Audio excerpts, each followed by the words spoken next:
News, life, and beyond. News, life, and beyond. News, life, and beyond. New podcast, it's time you tap into it. Real life interviews, focus on your businesses. No propaganda or gimmicks, just two dawns. Steve J and Adam A. News, life, and beyond. News, life, and beyond. News, life. Bar, a pack store, a barbecue pit restaurant, and a security investigation company with over 125 employees. He was the fifth largest black-owned proprietorship in Northern Illinois. I'm asking him, Grandpa, at that time, this is in what, 96, Mom? 97? I was like, Grandpa, I need 10 grand for an attorney. I need another 10 grand for this. My grandfather says to me, well, you know, and mind you, right, he's accepted my calls. The calls are for 15 minutes. And for a 15-minute call during that time was like $35. Yeah. Right, and I'm calling 3 times a day. Right? Now they free. They ain't free, right? They free now. Now this is the thing, right? So I remember this, right? He was gonna help me, right? He said, let me call your children's mother, right? He called her.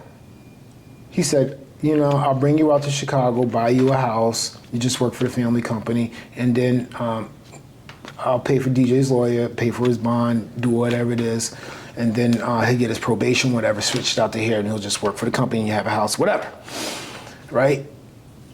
My ex said no.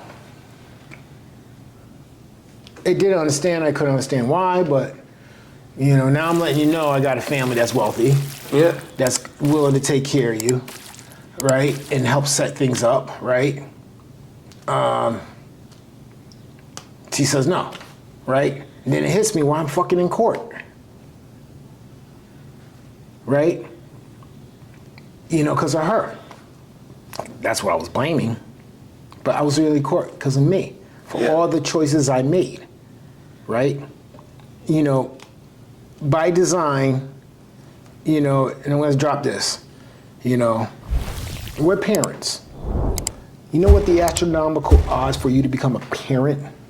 It's literally 1 out of 4 trillion of a chance for a woman to conceive, for an egg to fertilize, for a sperm to fertilize an egg, and for that egg to mature into a zygote. That's a little baby inside you, right?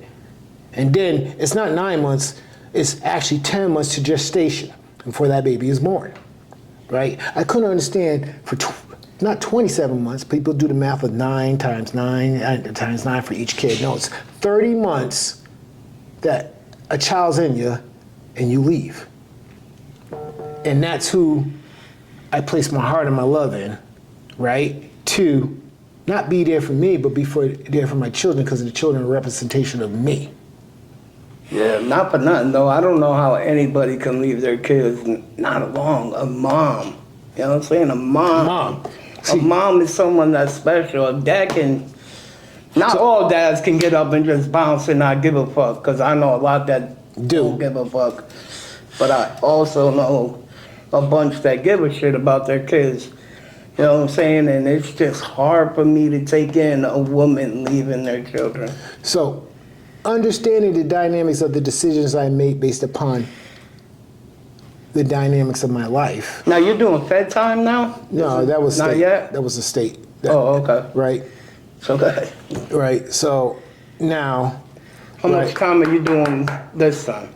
Then I did a total of, the sentence was 28 months, but I actually did 3 years, of which they didn't accredit a number of months.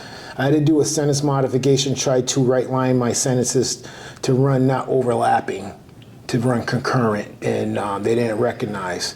I had violated probation. I had violated a lot of other things, because I had an arrest record, as well as it's embarrassing when you reflect. Most people think, oh yeah, they take pride of what they've done or being out in the street, but it's really embarrassing when you think about the things that weigh against you to be productive in society, right? And for me, right, being incarcerated and then had to give up my rights of my children, then watched my children's mother run around on the street, and some people be like, oh, be a whore or be an addict or be whatever. I didn't really care because I didn't see what she was doing. I didn't know what she was doing. I just knew that she was not there for the children. And that was my driving factor, to sit down and humble myself and ask the Lord for guidance so that I can be there. Because from why, right, I understood this, right, to where my dynamic of my life was, right, which was pretty much was I grew up without a father. Yeah. So I didn't mean to cut you off. I just wanted them to know, because I know you went to jail a few times, so I was asking. No, I'll get to that. You know what I'm saying? I'll that share way that. they can understand what's going on now. Yep, no, that was even before that. Right. So after complete my sentence, I went to a halfway house up in Hartford. Right. I didn't want to come down to Norwich. I didn't want to do Can we anything. go back though into where your grandfather and all that? Finish that part of that story. Which grandfather? My mom's The father. rich one where you were saying. My that dad's you told father. That mom. Oh, you know when I what I'm called, saying? right, and I asked for his help and assistance, he extended it. And this is deep, right? And this is what made me wake up. My mom can attest to this, right? When I called him and he said, "Hey, son, you know what's fucked up?" I said, "What?" He says, "For me to pay for a phone call to tell you that I'm dying." And I'm like, what? It hit me, right? I said, "What do you mean?" Right? He says, "I'm dying. I'm in the hospital. I have cancer, and I'm trying to do all this to get you out to be there for me and take over and help with the family legacy, the family business." Right? So now, I'm incarcerated, he dies. The way I get it, I get a call, right? And mind you, this is where I saw another associate at Steve, right? I was incarcerated in the SRG unit, right? Where I pretty much did my whole bid there, 23-hour lockdown. So, and I was a chairman at the time, and I was like, I get the call. The CO popped open the door. He said, "Go in there." And I said, "For what?" He said, "Go in there." He said, "You know, for what?" And he went in there. He said, and here comes the friggin' correctional counselor. Your grandfather died.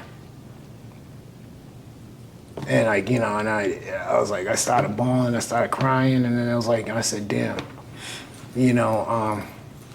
this is a man who's willing to do anything for me, but I can't do a thing for him because of the decisions I made." Right? And it's the other thing. My father was at that point was in incarceration too. And so my grandfather had his estate was worth about $3.5 million in cash and about another several million in other assets. It went into probate. And my dad's, he's incarcerated on a long bid. He's been down like 12 years on that one. And he had to sign temporary. He had to appoint my uncle as power of attorney and also executor of my grandfather's estate. And I sat there and I'm like, from a cell, my mom comes and visits me and says, your grandfather said it's all supposed to be yours. Right? And I looked at myself and I reflect now, if I had that much money or resources, what would I have done with it? I would have fucked it up. Right? Because I didn't have that maturity, respect for myself and for what my family worked for. And for that, that's when I made that decision. Like, what? This life is not for me. And then two, right, and I'm gonna bring this into perspective because like my dad's father, he was a Will County sheriff, he was a cop, right? And he ended up getting like a law degree and opening up his business after he retired and became rather wealthy. But his father was a gangster. Serious. He spent 28 years of his life in Terre Haute and going back and forth from the streets of Chicago and Gary, Indiana. And he got locked up because he killed 2 people over pimping. And my grandfather, you look at it, my great grandfather was a gangster. My grandfather, cop. My dad, he ended up, getting himself in a couple trouble. Like, he robbed a couple banks. And then being in that age, in that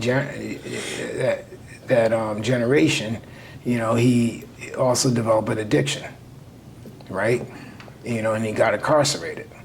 Now, this is a man worth now several $1 million, can't do anything with it. He signs my uncle. I'm locked up.